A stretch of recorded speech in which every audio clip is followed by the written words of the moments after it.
Good morning. You can hear me, okay.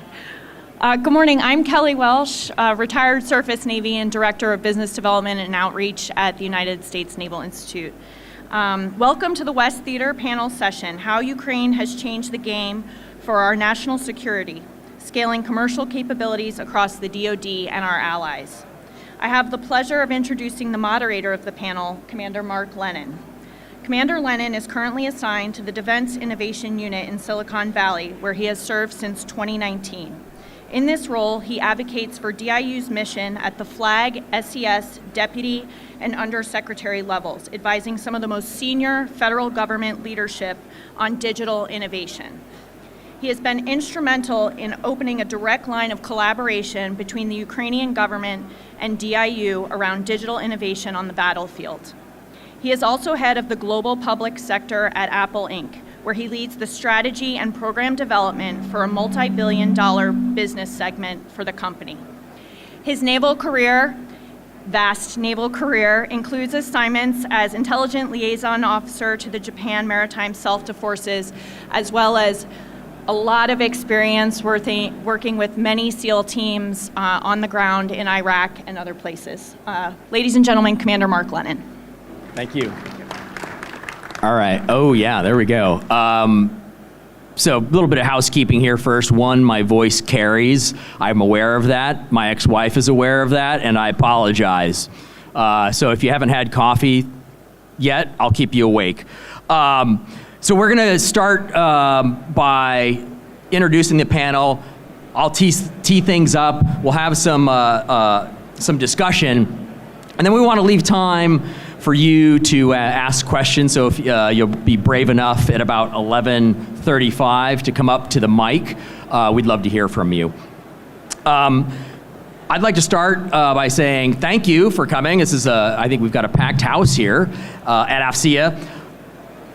I've really enjoyed the ability to have this intersection of my civilian and Navy Reserve careers at DIU. It's been really special for me, particularly as I'm getting on in years, to be able to support DoD in a way that I know how, just intrinsically via my civilian background, has been wonderful. And I think DIU is a pretty special place to be, whether you're uniformed or civilian.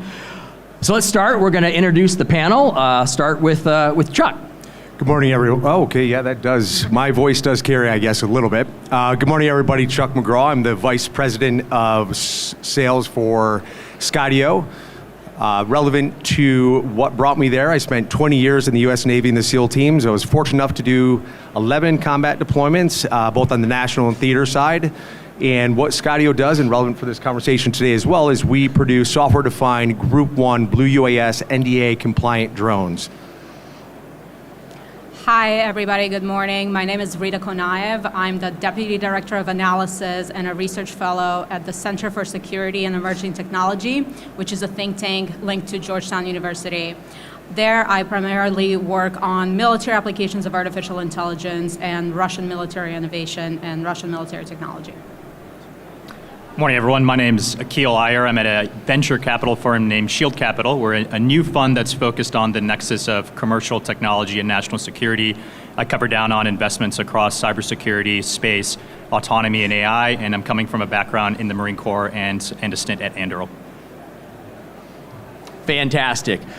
All right, to kick things off, so we're at about a year here, almost, I think on February 20th, of the war in Ukraine. And I think probably everybody in this room is surprised by that. At the scrappiness, the grit, and the innovation of the Ukrainian people as they fight the Russians from their soil.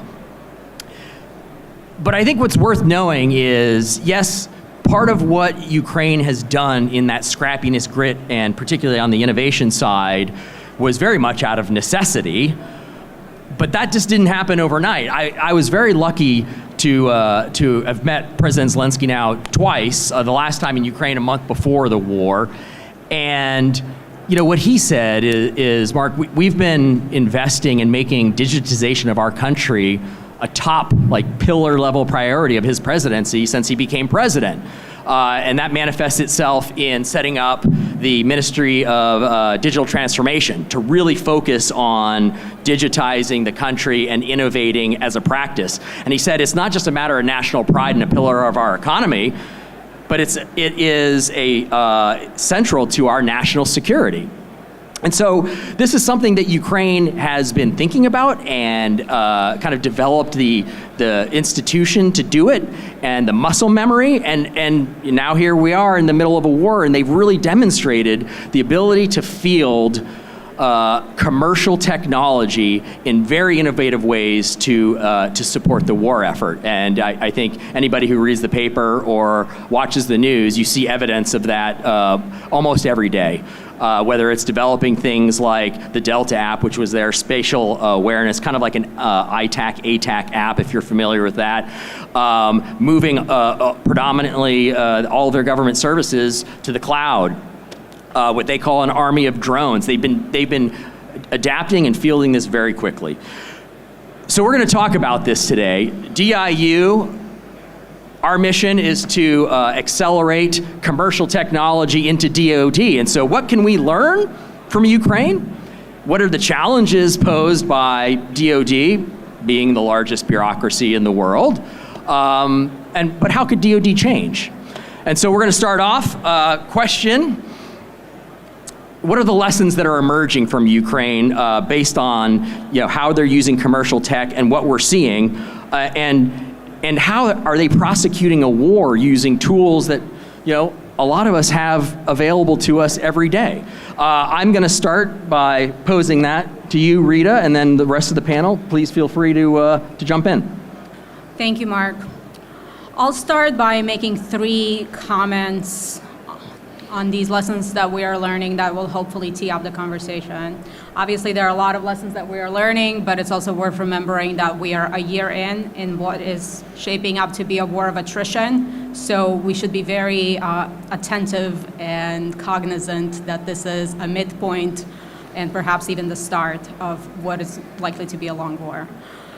So what are the lessons that we are learning? First of all, command and control structure matters fundamentally to the ability to integrate commercial technologies and to use them at speed. You see that differentiation really clearly between the command and control structure of the Ukrainians that has been flexible, agile, very decentralized without becoming too chaotic and still allowing for sharing of information, to in contrast, the Russians, which is very solid, structural, and in some ways also decentralized because there is no effective sharing of information. There's a lot of silos. So that flexibility, that decentralization without chaos has allowed the Ukrainians to really connect with companies and to leverage the technology that they've been, sourcing quite effectively on the ground.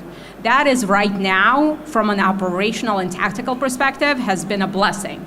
How this is going to translate in a longer, later term to the ability to scale those capabilities across a much broader defense organization is an open question. The second point is one about diplomacy and narrative. I think one of the most incredible things that the Ukrainians has accomplished is that they got much of the world to their side, and they've done so by promulgating a narrative that is just and that is winning. A country that is fighting a just war and a country that is winning it. In that way, they're not only correct in what they're doing and defending themselves, but they justify the investment in them. Nobody wants to back a loser. Nobody wants to spend money on a lost cause. And that ability to cultivate that narrative of a just war that is being fought and won, that messaging, that an information operation dimension to it, the ability to communicate that to companies really has been attractive to the commercial industry because they don't need to feel bad about themselves that they're getting involved in the business of war, and they don't need to feel bad that they're wasting money on a lost cause. So just and winning. And finally, I think it's really useful for us to keep in mind that the ability to use technology, which the Ukrainians have been doing really impressively, does not necessarily mean large-scale effectiveness and does not necessarily mean the ability to scale. that technology. We get, at least in the public space, which in the public information space, I don't have access to classified materials, so there are people in this room that know way more than me for sure.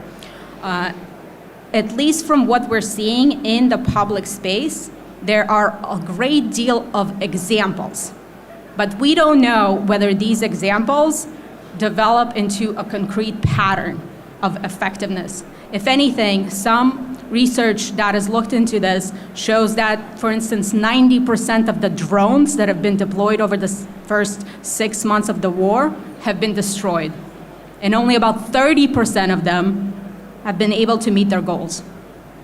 So use does not necessarily mean effectiveness, and still none of that really promises us the ability to scale those capabilities that they've learned in the war. They've been really great at the operational and tactical level. We don't know what happens when the bureaucracy gets involved. Right now, the bureaucracy has kind of been stalled and put on ice. But we know that when we're talking about longer-term transformation, whether it's digital transformation, procurement transformation, military modernization, bureaucracy comes into play. And there's a conversation to be had about whether decentralization is useful and helpful for scaling, and how do you avoid not being able to share that information that you need across the organization more broadly. Thank you. You know, Chuck, I'd be interested to get your take on this, right? You've both been a warfighter and now working for Skydio, you know, a company that isn't huge, but has been directly interfacing with Ukraine. You know, what is your take on what they're doing, how they're doing, based on your kind of experience from industry? Yeah, that's a great question. And as I think about this as a warfighter, every individual here knows the number one weapon on the battlefield is your radio. I learned that as a young SEAL, that it wasn't your gun, it wasn't grenade, it's your radio. And what's the second one? The eyes in the sky. Many times, if you can't get comms when you're going out the gate, you're not going on the mission. If that drone can't fly, or you can't have a manned asset in the sky, you're not going on the mission. That's something we know.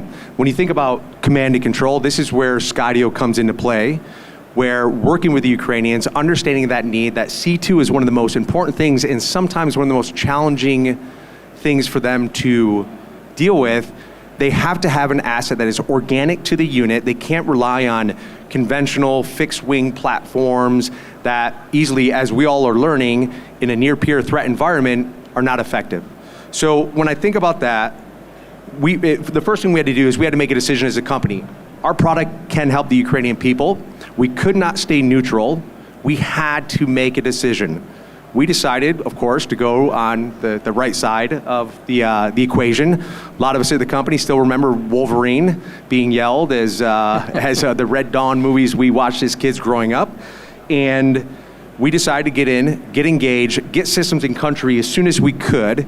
In May, we did our first trip over where we got systems to the front line. And since then, we've set up a forward logistics, reverse logistics in support of the Ukrainian people, because that is a capability as a private company and as experienced warfighters we could do.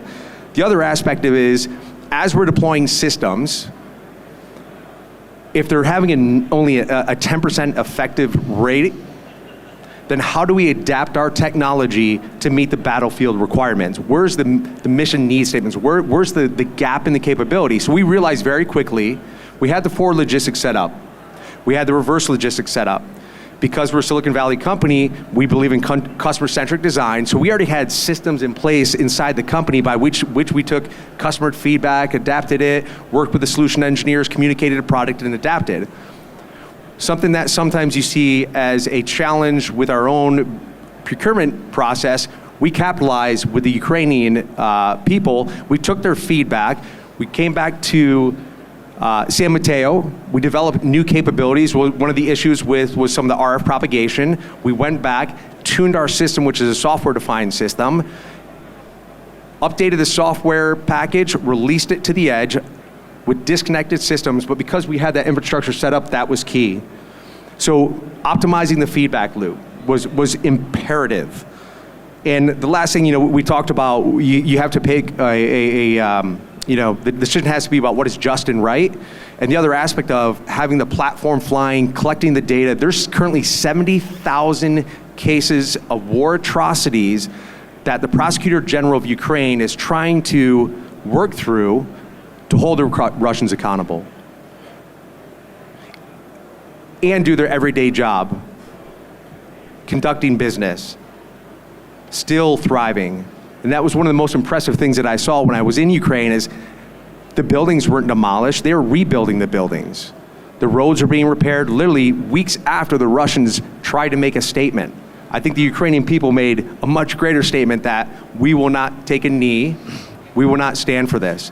So I was in DC last week listening to the Prosecutor General for Ukraine, and one of the statements he made is that you can't have justice without accountability, and without justice, we cannot have peace. And that was something I took away from, like, how do we get to play into that, and how do we help do that, help them through that process? Thanks, Chuck. All right, Akil, I got a question for you. You work with lots of companies on the venture capital side. These are smaller companies, probably aspire to be big. Many of them may not think about working in the DoD space because they view it as big and bureaucratic and slow. You know, has anything, whether it's the war in Ukraine and their very visible use of commercial technology, or just other factors that are leading kind of Silicon Valley companies and other tech companies, because they don't have to be in Silicon Valley, you know, is there some factors that are leading to those tech companies, particularly some of that are smaller ones, non-traditional ones, that look at defense and national security as a legitimate, you know, area where they can provide support? Yeah, absolutely, Mark. I think the short answer is Ukraine is definitely an inflection point for the engagement of commercial technologies within the national security domain. And I think it's not just Ukraine. You know, I think back to, you know, for folks who probably remember the Project Maven days of what was, frankly, actually a very, very small minority of employees who had some issues with that. Those days are far, far, far behind us. And I think, Mark, it's not just because of Ukraine. A 30% reduction in the tech market value within the public sector also does that. The tailwinds to work with government, I think, are only rising because of the tech challenges that your primary industries face. And the government generally, once you are able to get on a contract, pays its bills on time, has pretty low churn. And these are things that, particularly when the opportunities in the commercial space aren't there, companies, particularly early stage companies that are looking for new opportunities that may not have the ability to sell into an enterprise company because they're downsizing at this current moment. I think the one thing I'll add, Mark, to your first question too, a lot of these companies aren't the ones that I could probably regurgitate from The Economist, your sexy synthetic aperture radar companies that are doing pretty cool commercial intelligence and information for Ukraine and Indo-PACOM partners. It's not Starlink, it's not natural language processing companies. It's actually the really unsexy ones, like, Mark, you mentioned at the very beginning of your remarks. It's how do you move the Ukrainian government onto a digital platform?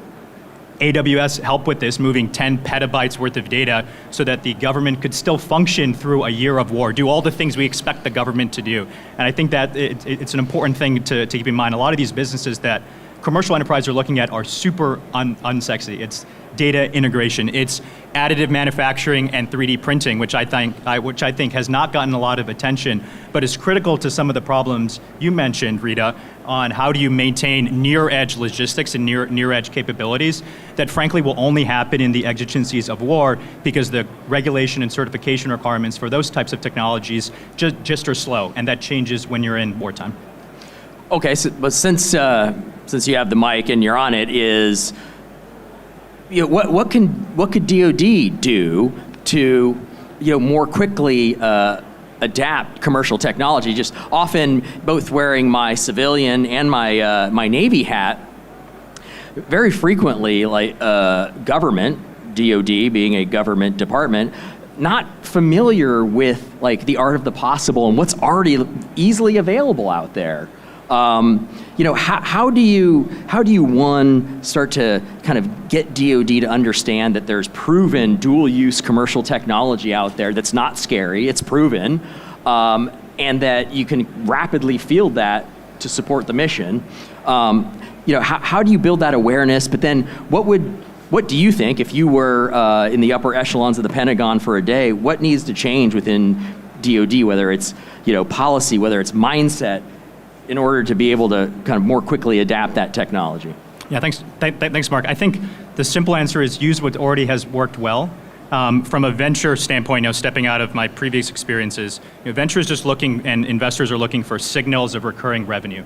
So how do we get to that fastest? And the good thing is there's been some amazing innovation and leveraging not new capabilities, but existing ones. Chuck, I think of the middle tier acquisition for Skydio. Huge opportunity. General Smith talked about getting things done faster this morning, and I think that's exactly what that allows. I think to DIU, the model worked. Secretary Carter stood it up for a reason, and now it's just an opportunity to scale what has been very, very successful. I think the last point I'll add in, Mark, and curious, Chuck, on your thoughts too, is it's not just a DoD problem. I think it's also an export problem, right? We're trying to, the commercial industry, particularly startups, are looking for those opportunities to engage with our European and Asian Pacific partners and allies. And it's always challenging working through things like export control reform.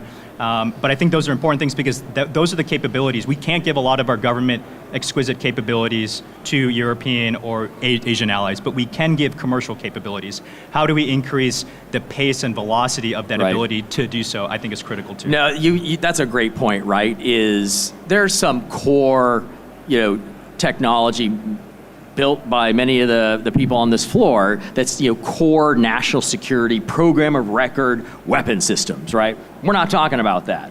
We're talking about commercial technology that is probably already in use in the commercial sector, maybe used in somewhere in the government sector, but has not been fully adapted for the Department of Defense. Is that kind of what you're... That's right, Mark. And the example I'll give, I brought up synthetic aperture radar, which I think is a great one. It's a commercial capability that actually the Department of Commerce and NOAA gave a license to companies like ICEYE to provide a synthetic aperture radar capability that wasn't exquisite to the US government. What does that do for us? Well, that just means we are an incredible, commercial technologies being the force multiplier for the multi-domain awareness for not just Ukraine, but hopefully our Asian Pacific allies. That's where I hope we get with that, and I think there's work already being done. It's challenging because on the other end, we want to protect our intellectual property, right? All the reasons why we had modernization with our Committee on Foreign Investment Review and export control, but there's a balance to play between protecting our national security and ensuring our partners and allies can take advantage of our commercial entities. All right, so here's kind of the big, and I'm going to pose this generally to the panel, and whoever wants to jump in first can jump in, but here's kind of the big hairy question I think a lot of us think about, is seeing the world, government, private sector rally to support Ukraine, I think has been heartening. Is it a one-off in that if a similar conflagration arises over Taiwan with China, do you see big tech companies, do you see smaller tech companies, do you see governments rallying at the same kind of level and providing the same level of support to a Taiwan in a potential conflict with China, or does the calculus of these companies completely change? I can jump in with the aspect because we're assessing that now. We're looking at what's going on in the near-peer threat environment. I mean, everybody is watching Ukraine, to include China, to include Taiwan, to include Japan. I mean, you hit the list. Everybody is watching that. And we talked about what can DoD learn. Well, first off, let me tell you what DoD is doing right. They're asking questions. We do our IPTs with the Army every month. We share all of our lessons learned and lessons learned from the field. We explain to them the software updates that we're doing. Then we work on getting those software updates ATO'd and through the process to get them to the soldiers in the field, working with PMA 263 in support of the Navy and the Marine Corps to also do that, and also working with SOCOM to hit each one of the different component commands. They are doing that right. As we look at what is in the future, And will we jump in? You can't stand on this side. If there's an issue in Taiwan, what is it, 80% of our semiconductors are produced in Taiwan. We cannot let Taiwan fall. Absolutely not. We're already seeing what can happen when you think of upstream defeat of our key components in our systems, not necessarily because the threat of Taiwan, but look at what is happening to Russia. Look at their, in a sense, their force readiness as we, the world, start to put pressure on them. This is not a Ukrainian fight. This is a global fight that everybody is watching. Traditional wars are not going to be fought the same way. You know, the new domain with cyber and space comes into play that we're still new. We're in our infancy, and how does that play into everything? I guess balloons are a part of that. I never would have thought, when I started my career, to think about balloons as a potential ISR platform or SIGINT platform.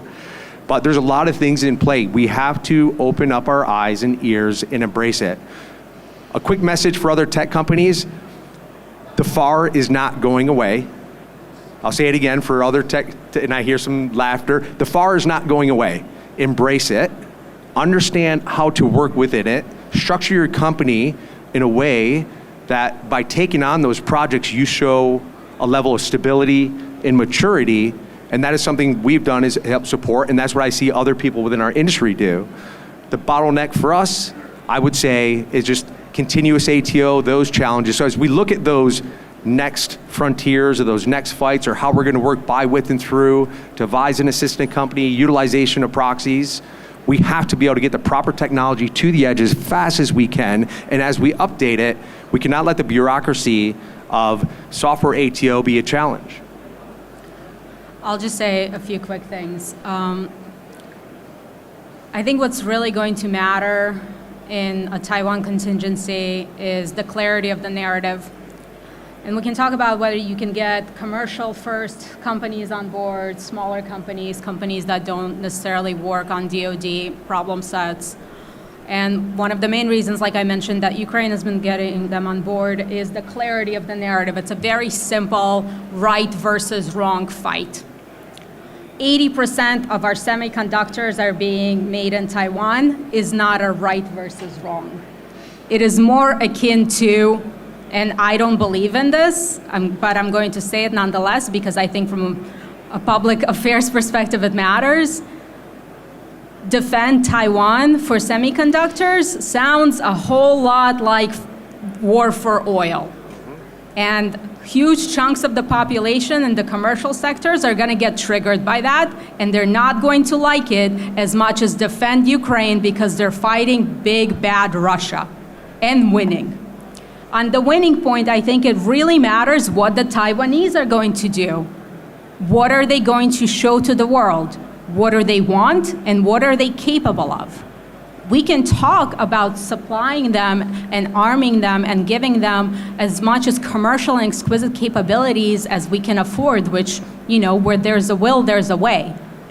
But if this is a lost cause, and if this is a nation for one decision or another is not necessarily ready or capable to put up the same type of a resistance that we're seeing from Ukraine, the clarity of the narrative will not be there. The type of a support Ukraine receiving will not be there, especially because the barriers are much more significant from a financial perspective. Losing Russia as your customer is not the same as losing China as your customer. So I think we have to be really clear-eyed about it, and I understand the temptation and the incentive and the true belief that we will be there for our allies and partners who need us during horrible times. But we also need to be quite clear about the things that matter under these circumstances. All right, Akil, let's go for the trifecta here. Weigh in on it. Yeah, it reminds me, Rita, I think you already provided the cynical look of it. For those in the audience, I think most have probably read Ghost Fleet by August Cole and Peter Singer. And there's a very interesting vignette, if you all remember in it, in a Walmart boardroom.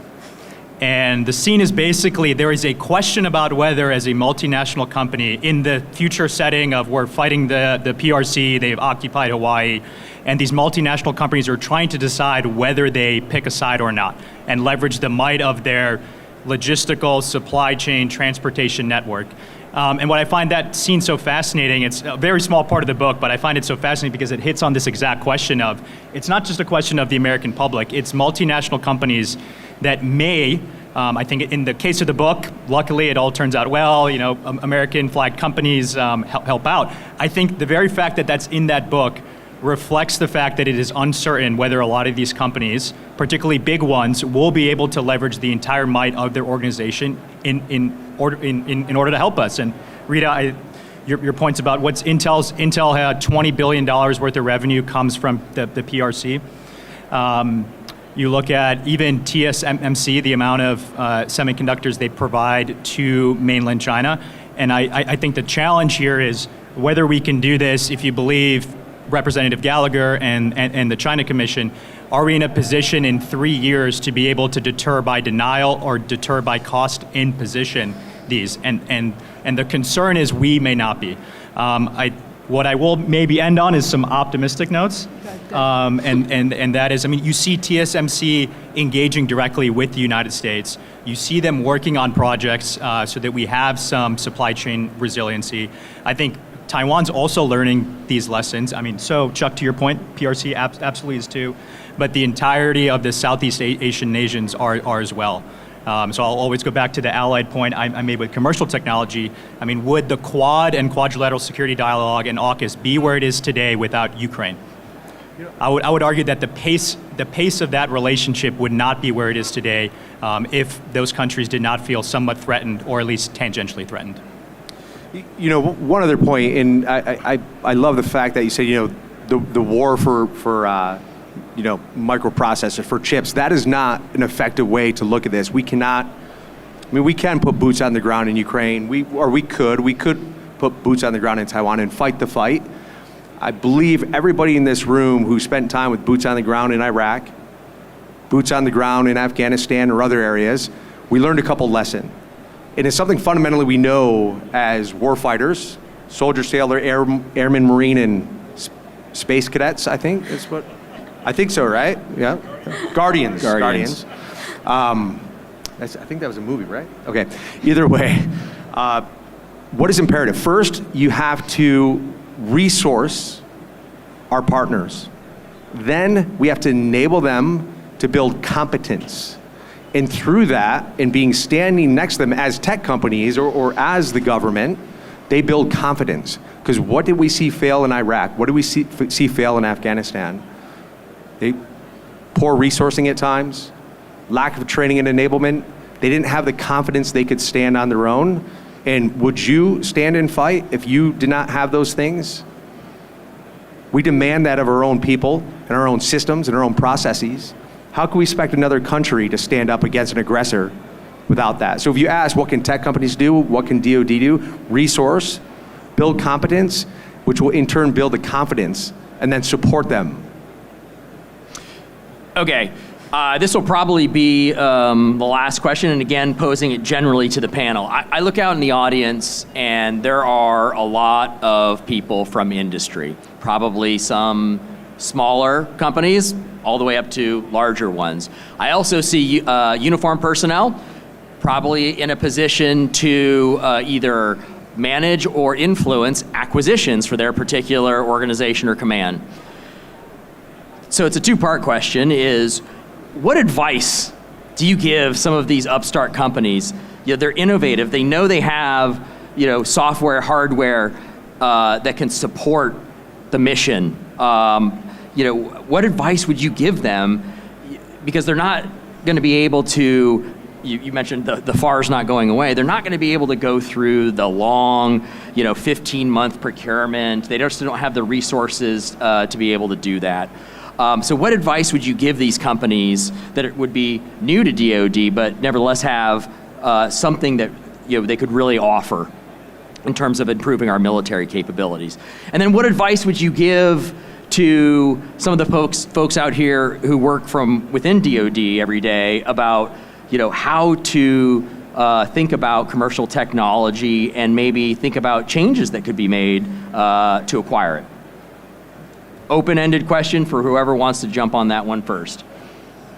I can give a quick shot. I think the first mark is maybe just find a good advocate. I think maybe that's both sides of the question. The example I'll bring up is, Anduril's first real contract, right? Their program of record was not with the DoD, it was with the CPB. It was the Customs and Border, right?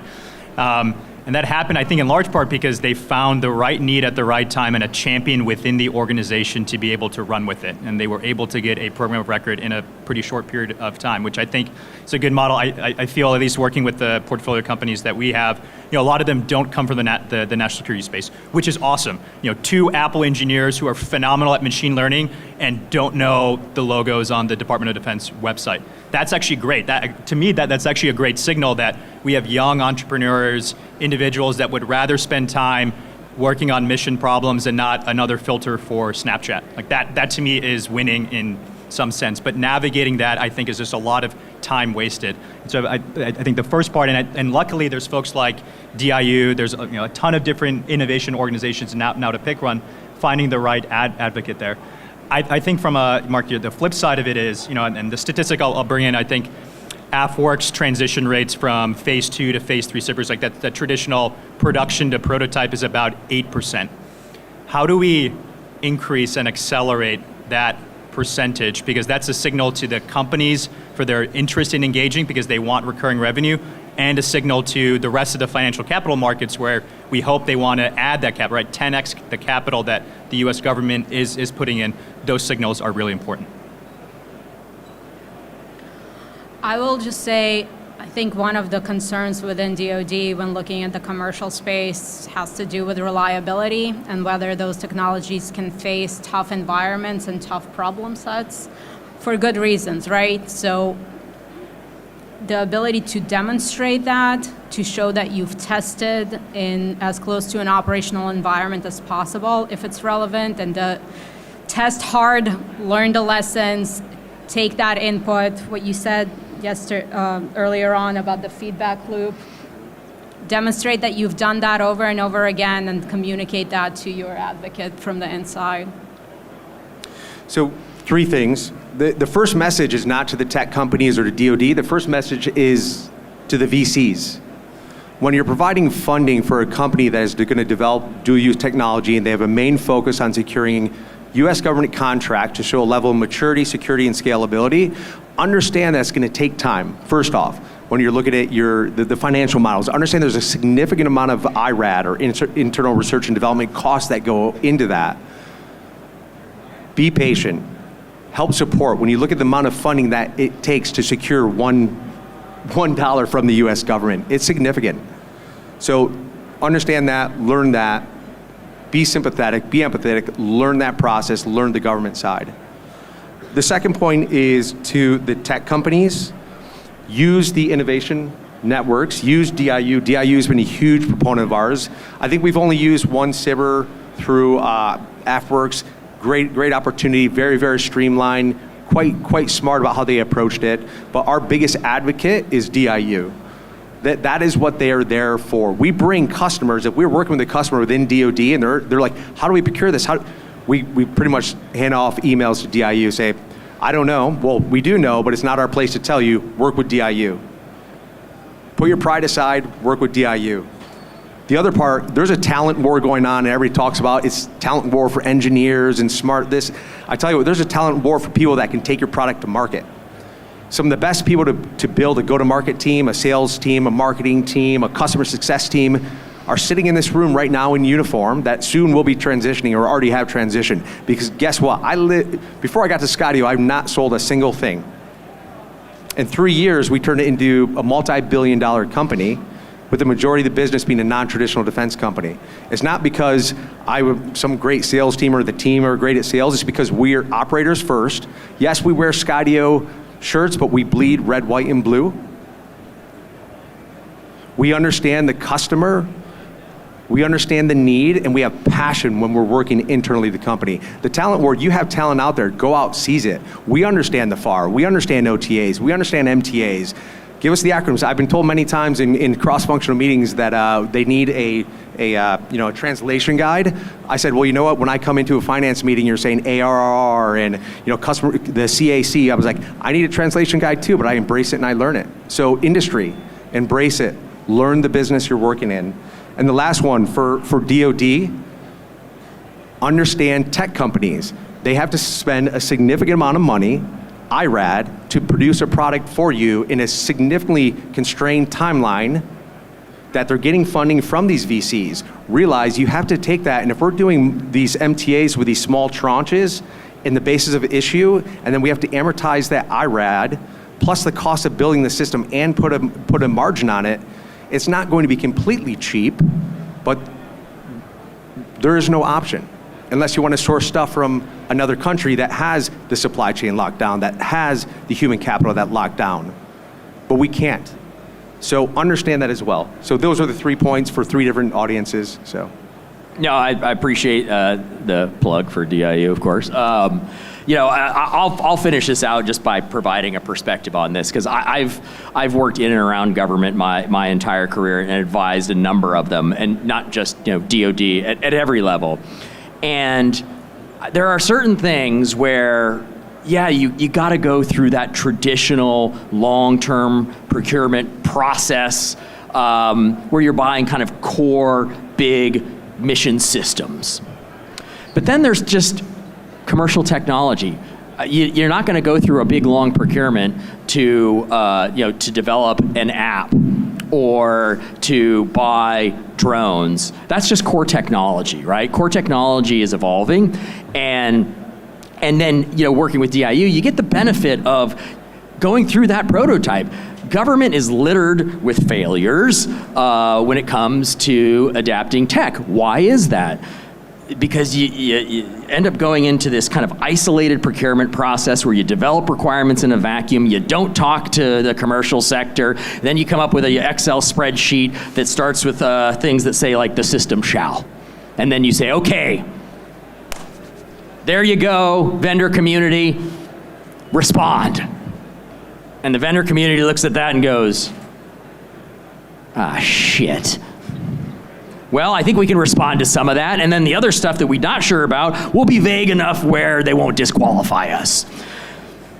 And then you end up working with, a company that may not have, meet your requirements because you didn't clearly articulate them, and then they didn't really understand them. Whereas if you get in a prototype project, shoulder to shoulder, we're working together, we're defining those requirements. I'm understanding you, you're understanding us. The success, the likelihood of success at the end of a prototype project with much less invested risk in terms of money, it's substantially less than going through that big procurement process. You get a year into a project and then go, yeah, this isn't working out. We're going to have to start over. And so I think, my advice is to look at that and understand, what are the things that are just kind of core technology that exist out there in the world that you should just be able to go buy and adapt via prototype. And then what are some of those things that are, those are no kidding, like core mission system things that we want to go through a very longer term kind of prescribed acquisition. And so with that little soliloquy, I will now turn it over to you, the audience. Would love to hear from you, whether you agree, disagree vehemently with anything that was said, or just want to pose a question to our crack panel. I see people walking away. That's actually the opposite of what I wanted you to do. This way. Good morning. Is this on? Yep. Actually, 2 different questions, so I'll pose the easier one first. As this is that better? Yep.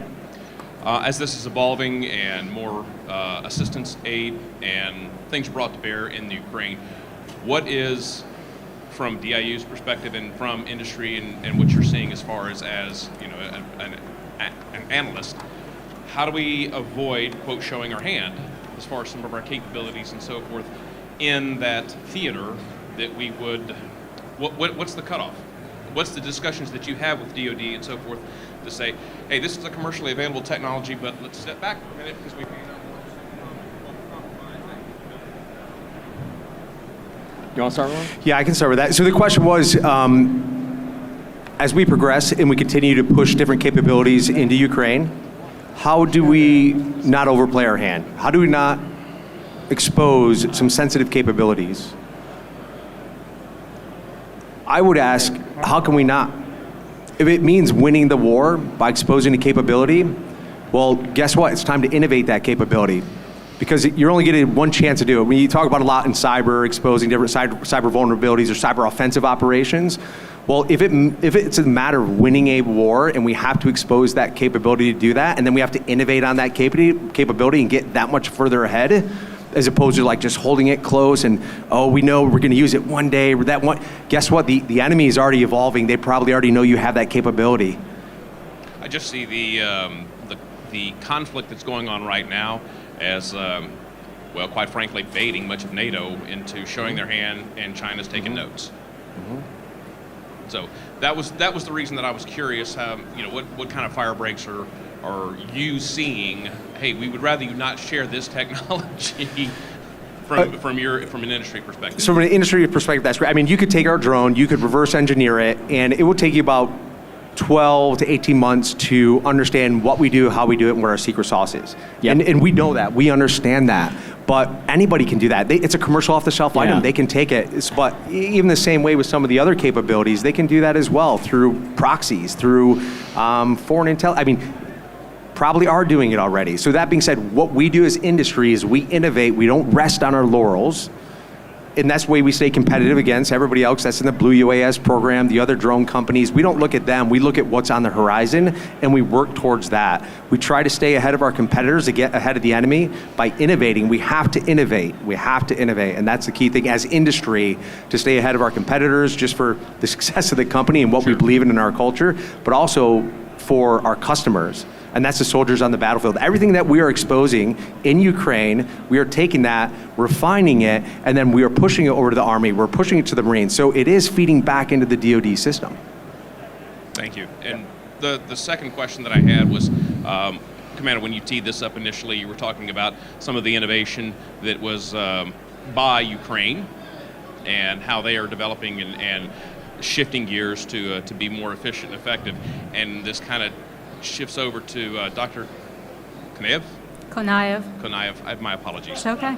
But I'm just curious with the narrative. You were talking about the narrative that's out there right now and how that's being very effective in mobilizing assets and resources. My question is, from a research or from an analytical perspective, how much of that narrative is being driven by billions of dollars being made available to the investment side, being fed to the military-industrial complex and those that are feeding off of it, that narrative being shaped and driven by the investor, the industry side, to continue the funding coming from the government to move that forward. And I ask that specifically because you said as far as industries innovating and so forth, but how much is this a demand signal from Ukraine or science projects by industry saying, hey, look at the art of possible and this is what we need to do, instead of what the demand signal is from Ukraine? Yeah, That's so a multi-part question, I can comment on that via my direct interface with Ukraine. It's certainly not a question of tech companies going to Ukraine because they know that there's like U.S. funding and say, boy, do I have the tool for you. Yeah. Such a deal. It is very much, and to Ukraine's credit, it is very much problem focused, right? Like we need to have the ability to have eyes on target to direct fires for we need to increase that by X. And then those problems, come back and they get curated, and there's certain companies that have the ability to kind of engage and support that. So, to the Ukraine's credit, they're not. To companies' credit, they're not kind of quote ambulance chasing, and to Ukraine's credit, they're not just saying, we need tech, right? Like they are very, very like mission and problem focused. And I have to say, I've been really impressed with how they consider what tech they adapt. And it's not just kind of a free for all. Yeah, it's just, as being government, one of the tenets that I operate from is to be a caretaker and a guardian as far as government resources are concerned. Of course. So is tail wagging the dog kind of question. So I pose that as far as what the perspective is, especially, and it was really directed toward you, Doctor, as far as looking at the narrative and how that's being shaped and by whom, and for what end, because they're, quite frankly, with the billions and billions and billions that are on the table and going out the door with no checks Right. and no follow-up on it. We could have a Different expanded philosophical- conversation on that, but so I see some other folks lined up. Thank you very much. Dr. Konaev, I think you've talked about effectiveness. There were a couple of things. In Bosnia, people in the field actually started saying the last thing they need is another visit from the Good Idea Fairy. And in World War II, when we armed merchant ships and convoys, a famous study said, they're not shooting down any planes, it's worthless. But when they started looking at, are the ships protected? They actually were. They lost fewer convoy ships, so they were looking at the right things. Do we have effectiveness studies going on for this work effort, war effort? And what sort of proof should a company be looking at or bringing for effectiveness? Of course. I imagine that there are studies going on. They're probably more on the classified space right now. There's also a dimension that it's who do you trust? Because there is no such thing as a party without some sort of an imperative or an incentive right now on the ground, including the Ukrainians that have the right imperative and the correct and just incentives, right? But at the same time, we have ability to track certain things because we have incredible visibility into the battlefield, and I think there will be space for independent studies to be conducted, probably first on the classified space and then later on. How do companies reach effectiveness and how they can articulate effectiveness in a way that is appealing to the Ukrainians? I think the relationship that we talked about earlier, directly with the warfighters, the Ukrainians are... Yeah. These are people with a really high level of domestic talent. There are a lot of IT experts there, a lot of software engineers. It's an educated society, and they know best the nature of the threat on the ground and the type of skills and tech that they need. So I think listening to them and working with them as closely as possible is how you reach effectiveness. Yeah, so what I have seen is the Ukrainians approach this much like you would within DoD in wanting to be good stewards of taxpayer dollars, and that is, and that I talked about kind of prototype projects earlier. Ukraine's still doing those. They're not simply just kind of taking tech and throwing it over the fence and seeing if it works, and if it doesn't work, they either quit or they just kind of keep shoving more of it. They're going through the same due diligence as well. Are they doing it in an accelerated fashion? Yeah, probably. But that doesn't mean they completely lack discipline, and that's something that I think is important for the broader audience to understand, is when you look at like OTAs and you look at the speed at which those happen in prototype projects, speed does not mean sloppy, right? And my special warfare friend Chuck here knows, the SEAL teams are arguably, the most effective lightweight fighting force the world has ever seen. I don't think anybody would ever call them undisciplined. I mean, I wouldn't. But my point is that you don't sacrifice discipline, and doing passing the right wickets to field a technology just because you need to do something fast. If anything, you lock down more discipline in doing that. I'd like to tell you a story from the field, and it's something we learned very quickly about building trust with the soldiers and the Ukrainian people. On that first trip we went to Ukraine, we're in Kyiv, and probably the most senior member of the intelligence directorate came down. We literally had 5 minutes with him. We flew the drone, he looked at one of his gentlemen and said, "Go ahead," and they tried to knock it out with some of their EW systems. That's all he needed. He said, "All right, good, go ahead." And we know it is only going to take one mistake, and we're going to lose the trust and confidence, because again, we need to resource them, train them, and build their confidence. And we know that because being on the buy side, when I would have vendors come to me and try to sell me snake oil of this great product that do whatever they could, they weren't allowed back in the command. we sort of laughed them out of the place, said, that's great, come back when you actually have a real technology. And by the way, we're very comfortable sitting across the pond from our conflict. The Ukrainian people, it's in their back door. Imagine a conflict happening where we're losing our borders in Texas and they're on their way to San Diego. There's no time to like, give me more. Like, their country's sovereignty is on the line. All right, we have 6 minutes, 3 people. This is called the speed dating lightning round. So 2 minutes per. Sir. Ari Lewis, I'm a Navy Intel captain as well as a Gotta technical bring. director at. I need you to bring the mic up. Here we go. Ari Lewis, I work for Oracle as technical director. I'm also an Intel officer, Navy captain. My question to you is, Roger, on the rapid fielding, right?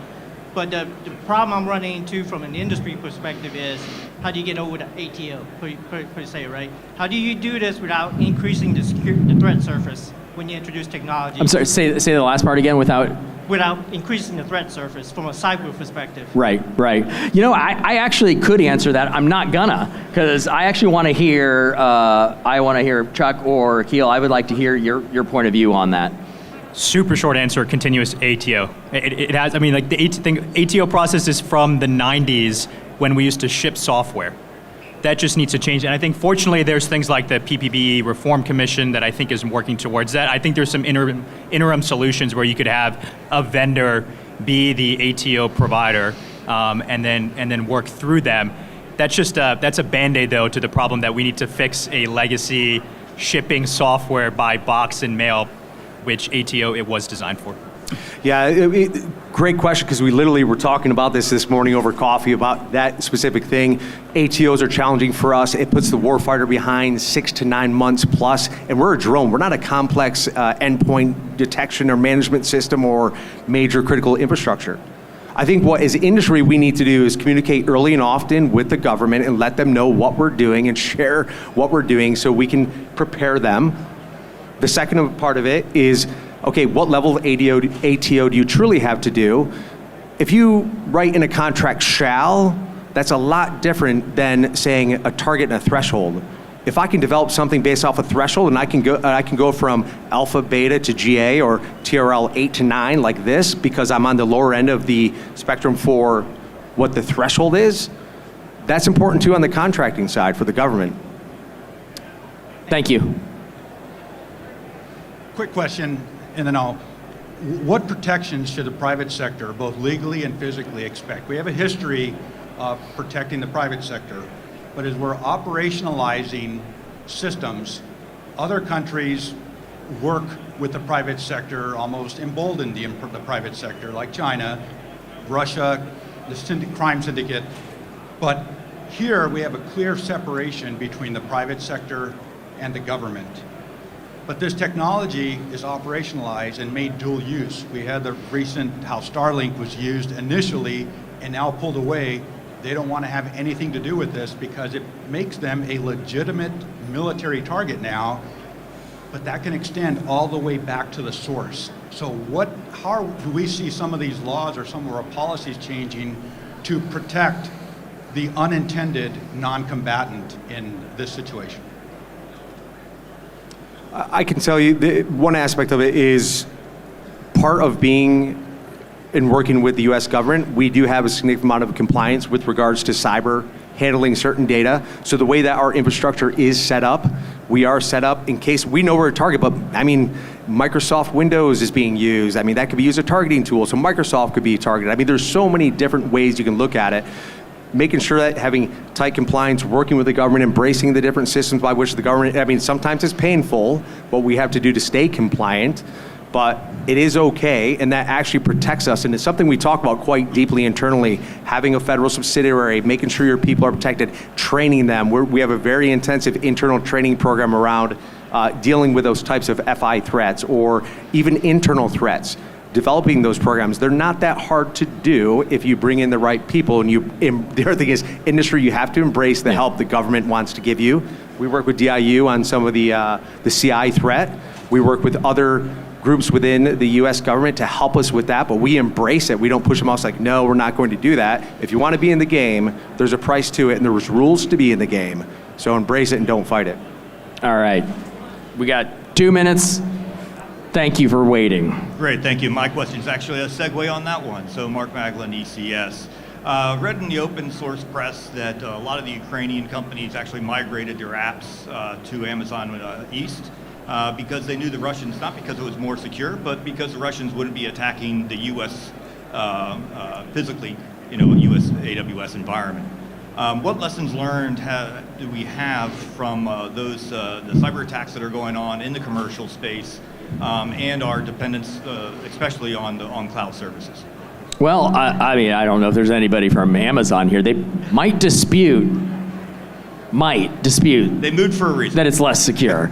I actually, was at the attended the AWS conference not too long ago, and Mikhailo Fedorov, who's the Minister of Digital Transformation, was there, and we talked. And he since publicly said this is, they put.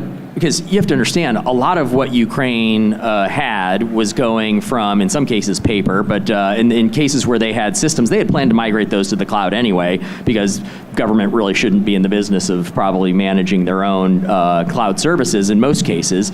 But he said, the Russians can't bomb the cloud. And I think you do want the private sector, companies like Amazon or Google or Microsoft, you do want those companies to take on more of these workloads in their cloud environment, because their stock price, the heads of their executives rests on their ability to provide these cloud services in a very, very secure way. The minute that one of those is compromised, I think that company is going to never probably work in the government again in cloud services. And so I actually think it's a good thing that you see Ukraine doing something like this, because it's something that, quite frankly, U.S. governments at all levels have been doing for years now.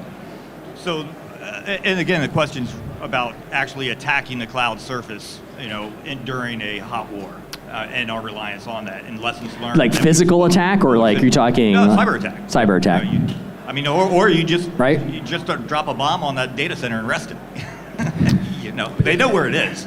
Yeah, but then I know there's resilience. Yeah, no. I don't want to get into the whole cloud resiliency piece, but my basic question was lessons learned from the cyber attacks that were going on in the commercial space, similar to what the previous gentleman had asked, as far as their exposure.